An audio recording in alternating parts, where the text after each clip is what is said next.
Understanding what is behind a piece of software or a mobile app is not necessarily trivial. Sometimes it can be fake or real, or sometimes it can be artificial.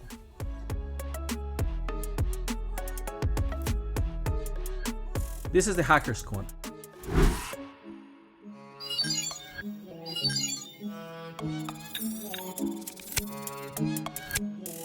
Hi everybody, welcome back to the Hacker's Corner. My name is Cristian Servín. I'm an associate professor of computer science, and I teach courses in computer science here at El Paso Community Colleges. Along with those classes, I teach cybersecurity and intelligent computing courses. And again, welcome back to another episode that we're gonna focus in artificial intelligence. But before going there, I wanna thank everyone who has been providing their support through emails, through messages, through the chat, or through actually to the website on the YouTube on EPCC TV. As you can see right here, we have a couple of collection of videos that are actually responsible of this community apportation, where we're sharing a couple of information in terms of cybersecurity and the new emerging computing areas. So we want to thank all the comments, all the feedback, and again to all the viewers who have been actually very responsive for the past weeks, months, and of course for the whole trajectory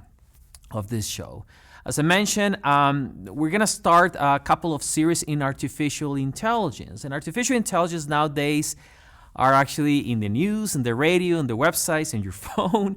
Everybody is talking about different kinds of AI, and people say like, hey, AI is right here. And in reality, it's not that it's right here. It's because it's been with us for a couple of decades already. But now it's reaching the news because of the whole emerging applications and technology that rely in artificial intelligence. Now, by all means, we're not going to finish this conversation in AI in only one episode. That's why we're offering you a couple of episodes that are basically we're going to see different perspectives of the AI.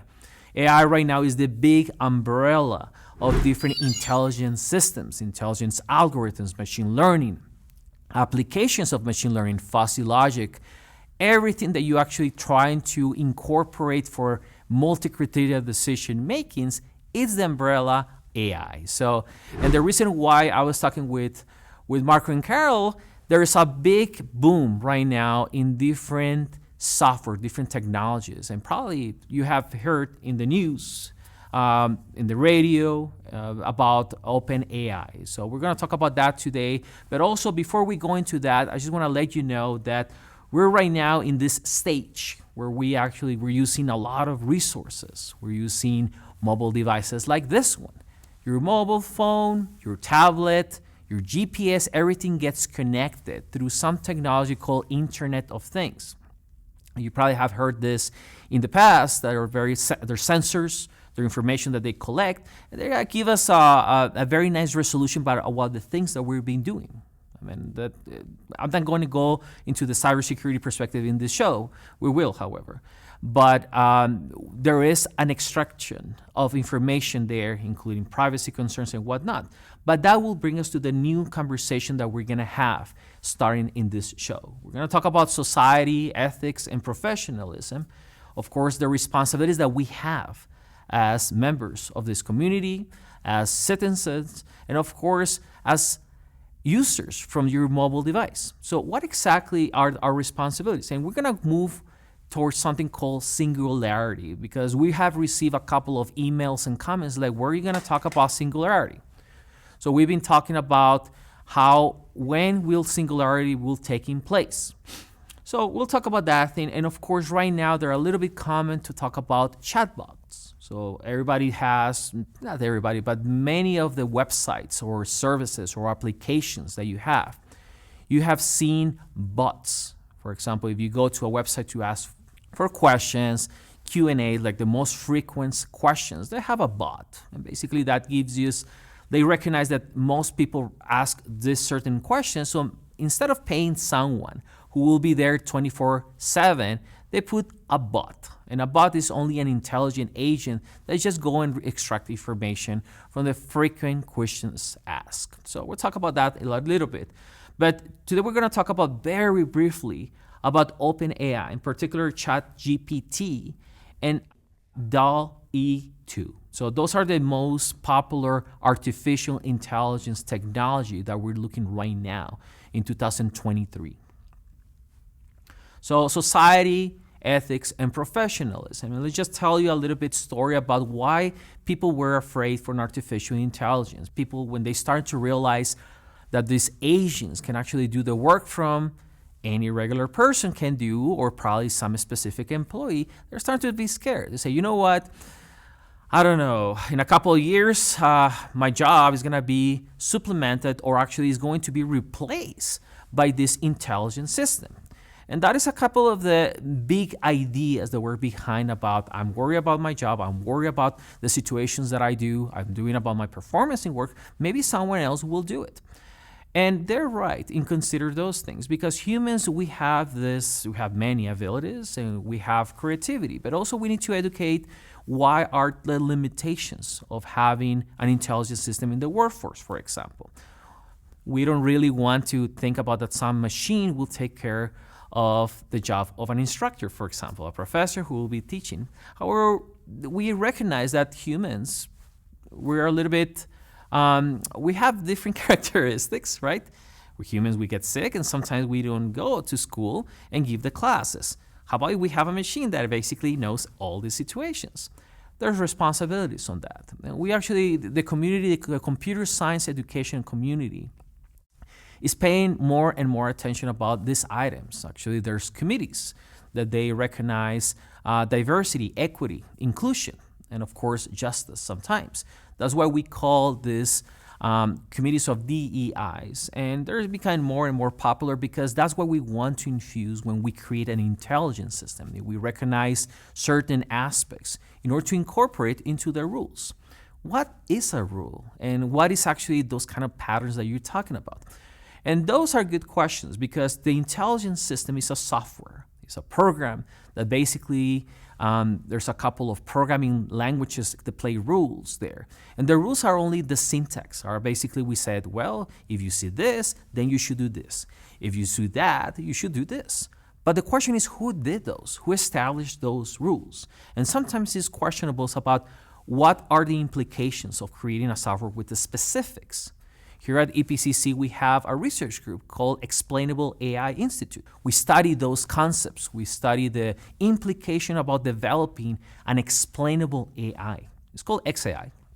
And the X stands for explainable because regular artificial intelligence, they're a little bit dangerous sometimes, but we would like to explain by softening those rules. And XAI is now becoming more and more popular because of these items. But we'll talk about the XAI in a different episode.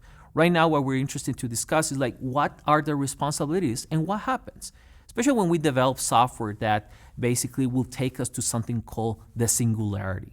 Now, singularity is a very different topic, and I'm not going to talk about that in detail, but we found a very interesting article about do not worry about the artificial intelligence singularity, just focus about the tipping point, which is already here. This is, as you can see, there's an article, and I mean, there's many good articles out there. What caught my attention is that many people are using artificial intelligence to recognize faces, to recognize certain patterns, and actually we've been feeding those artificial intelligence items, mobile devices, artifacts, by providing likes, shares, and whatnot.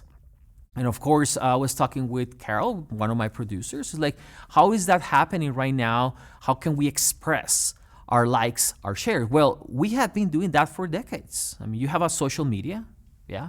You like things, you heart things, you care things, you ha-ha things. I'm not even sure if that is even the correct vocabulary, but we've been feeding our social media with our reactions. And that kind of approximates a little bit about what exactly we want to feel about certain things.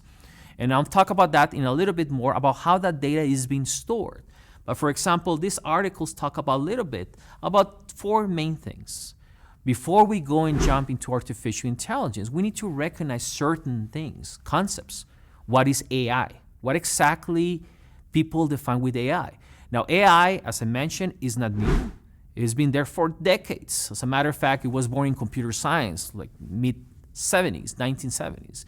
So back in the day, the computers, they were not so fast, so it take a while to make a decision. Nowadays, these computers that we have in our pocket are trillions of actually faster than actually the computer that we had back in the 70s. So there's this picture that we can see right now. There is a picture of back in the old days, how these people, they were carrying this super machine. This is the size of this room, of this building. And they were executing this amount of operations. I mean, look the memory that we have right now in your phone. It's incredible how technology, how has been increasing for the past decades. So going back here, when we realize that this kind of items, how this technology has been increased, people getting afraid that we're proxying to what you mentioned, singularity. And singularity, is that the case? When will this happen? When computers and intelligent systems have self-awareness about where we're standing and how they can actually make decisions, perform decisions. And I think it is normal to bring this conversation right now because there's technology doing making decisions for you. Even right now in your workplace, you decide to like, are you ready to go home?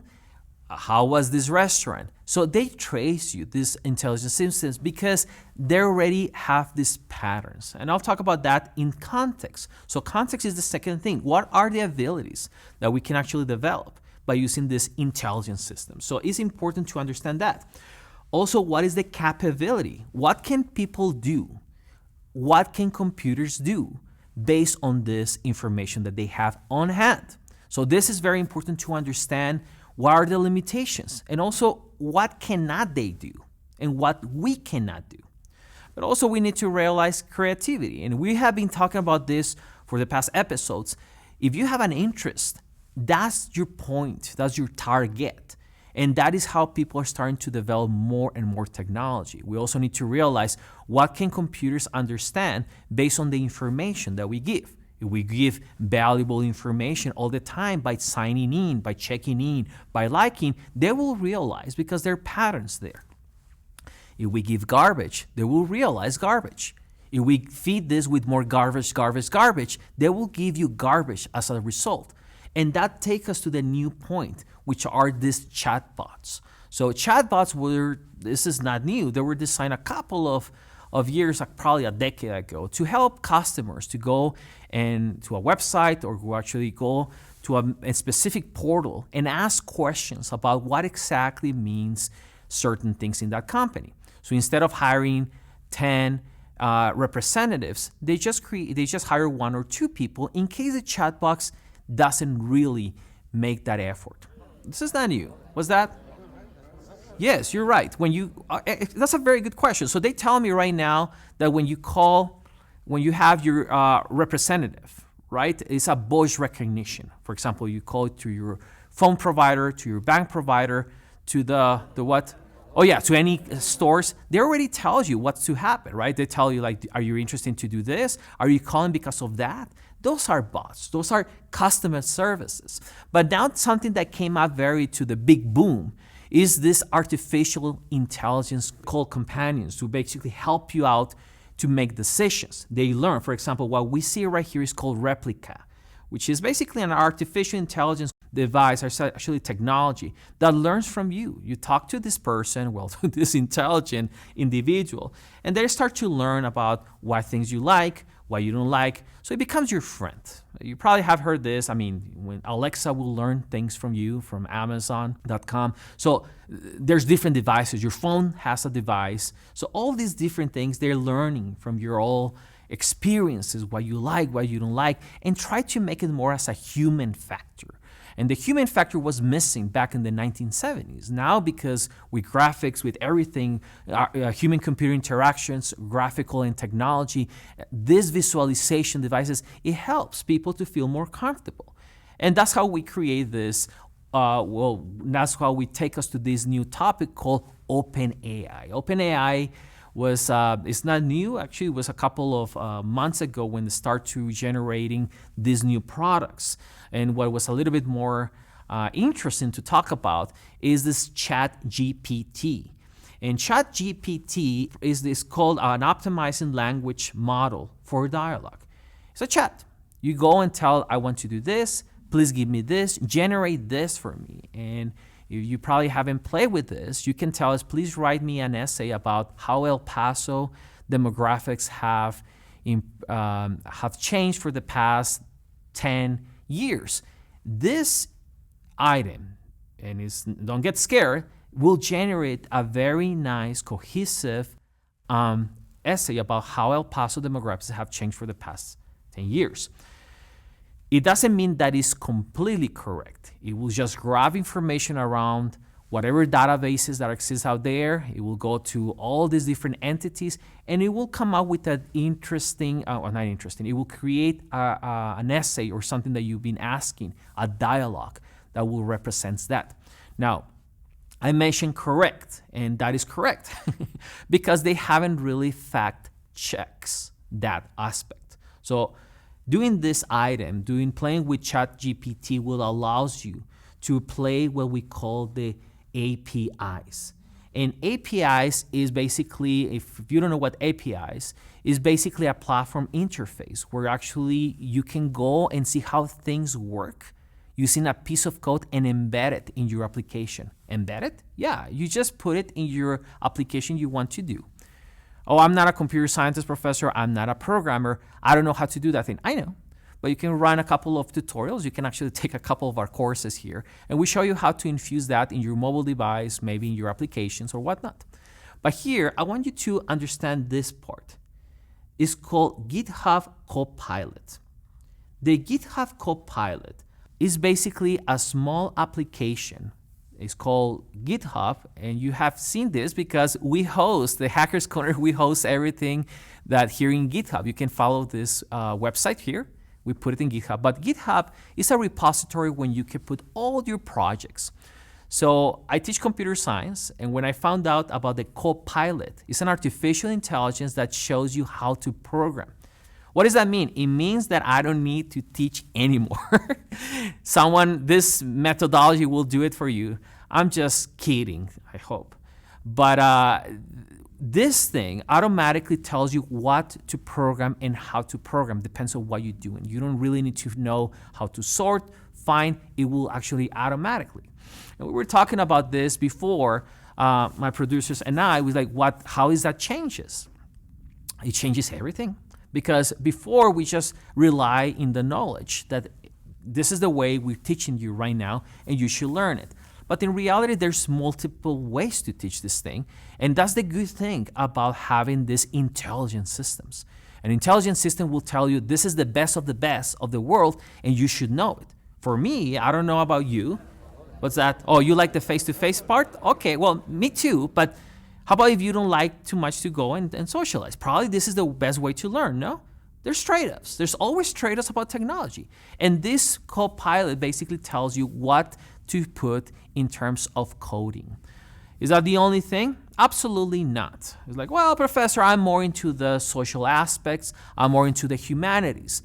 I'm more into the literature. I'm more into the languages. That doesn't really affect me. And that's not true necessarily, because OpenAI also came up with a technology called DELL-E2. And right now it's also very popular because this is very similar to ChatGPT. And as we can see right here, you can basically put whatever you want in a chat, and this artificial intelligence will generate an image based on the description that you provide. For example, have you seen this astronaut riding a horse? Absolutely not. But you put an astronaut, teddy bears, a bowl of soup, and that's what it will generate for you. A little bit scary, no? That never existed. And as you can see right here, this is how, when you put a couple of items there, a couple of descriptions, dialogues, this artificial intelligence starts to generate those images for you based on the descriptions that you provide. Look at the details. Look at how everything got started to compose. I know if you're studying arts, yeah, and if you would study actually other items like digital design or digital arts, I don't know, you can say, hey, hold on, this is my job.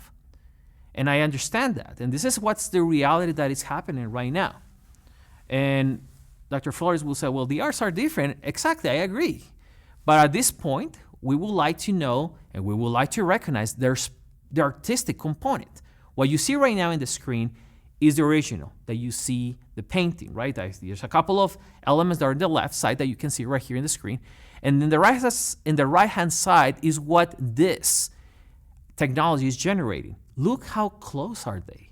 They're getting very, very similar in a different perspective. Again, this is artificial intelligence art generated. Very similar as a matter of fact. And actually, as you can see, the similarities are uncanny.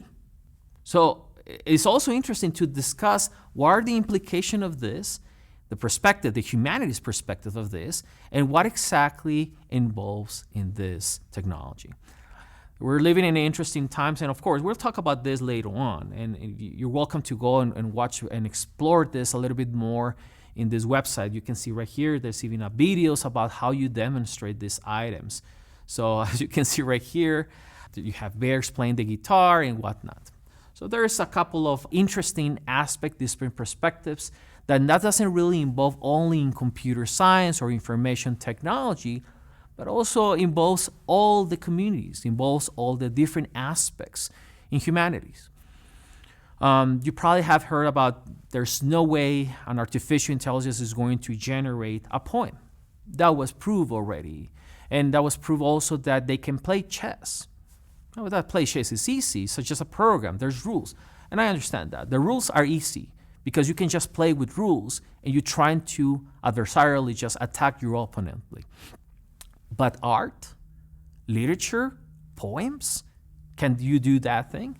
And I'll have a couple of guests that are actually going to come here, and they're experts in these areas. And we'll talk about this more in detail.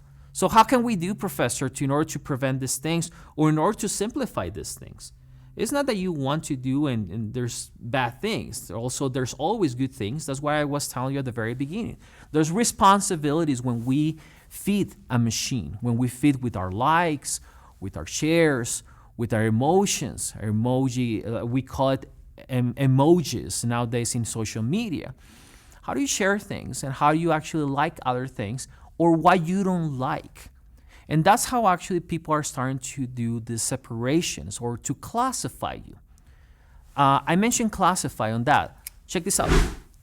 What you see right here, there's a couple, and again, this comes directly from OpenAI.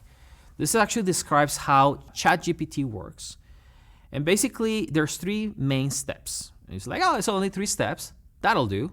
So step number 1 is collect demonstration data and train a supervised policy. That means that we collect as much information as possible. Don't worry, you don't have to collect anything anymore. It's already been collected for you because you've been using the majority of social media, web services for the past, at least for the past decade. A little bit too late, I must confess. I never said that they can use my information. You did. When you click that you accept all the conditions and policy, you did. But that's fine, don't worry, you're not the only one. We all did. So when you see right here, basically ask for information, and then you start this process of what we call classification. Basically, you put labels in order to demonstrate other stuff, and then you start to do classifiers. Step number 2 is when you collect comparison data and train a model. You probably have seen how you train a machine. And for example, if you have a cookie, for example, if you want to do and to recognize that it's a cookie, you take thousands of pictures of cookies, and that gets actually fed into a machine. Was that? Oh, you said that you never do that thing? You did. I mean, this social media called Instagram, and also when you have other, like what we're seeing right now, there's social media that actually you classify, you tag, you use hash code. You use hashtags, which in reality they're hash codes. Those hashtags, it helps you to classify all that information. Yeah, that's why it's called hashtag. It goes right away. So that's why if you want to find something real quick, you just use hashtag and we'll take you that. So going back to the cookies, because C is for cookie, we come here, and also for computing, by the way, the machine computes basically all these different cookies. And of course, when you see other items that look like these cookies, not only Cookie Monster is gonna be happy, but also the machines that got feed on that, because you can right away recognize that in terms of nanoseconds. Okay, 10 to the power 9 is a nanosecond of a second. So basically that is whole the step 2 of collection and comparing with other models. The last step is called optimize a policy against the reward model using PPO to reinforce learning algorithms. We got no idea what that is, but let me explain it right away. So basically you have all these different neural networks and they compare it to see which one it really meant, which one didn't really meant. And as I mentioned, I'm gonna ask one of my colleagues to come here and explain this more in detail in future episodes here at the Hackers Corner. So these definitions of different artificial intelligence, we need to unpack them little by little. It doesn't mean that we're gonna learn all this AI in a couple of days, in a couple of weeks. It's a progressive. So how can we bring awareness? And that is why we're creating this set of programs. Every time that you use your mobile device, every time you go and check ins again, you're actually feeding machines, you're feeding your phone, your mobile device. But that's only a phone, Professor. But you're right. But at the same time, you run a lot of different apps in your mobile device. When you sign in, when you sign out, what you like, when you share, all those things get saved in a database. And a database basically is no longer under your permission. You already provide that acquiescence to say you can use my information for other purposes. I don't want you to be scared, because we also have this balance of the good things that we can do with artificial intelligence. You help communities, you help other items, you help other communities to work faster, actually to make decisions faster, to recognize malicious code, malicious intentions. So every time we deal with technology, you always need to recognize that there's always a positive and not too much positive side. It's been a balance, and that's since the fire was invented. When the fire was invented, it's like, oh, we got fire. Yeah, but that's the same fire that we use for other purposes, not only for beneficial to save us from cold, but also for bellic reasons. So let's understand that for this technology, there's consequences, and there is also ethical responsibilities from both sides of the coin. My name is Christian Servín, and thank you so much for watching. I want to invite you to go to the EPCC TV channel. Take a look about this long inventory of episodes that we have. Make a comment, share with your friends, and tell us what you think. As we mentioned last time, what? Oh, yes. Let me see if I can hear it right this time. Yes, you like it. If you like it, or if you don't like it too much, regardless, send us an email to this email that you see right here, and tell us what you think. Tell us what you would like to watch, or what you would like us to cover, and what you actually want to improve as well. So I'll be happy to address a couple of them, as we have done. Again, it's great to see you all, and hopefully everybody is doing well. Happy coding, everyone, and see you next time.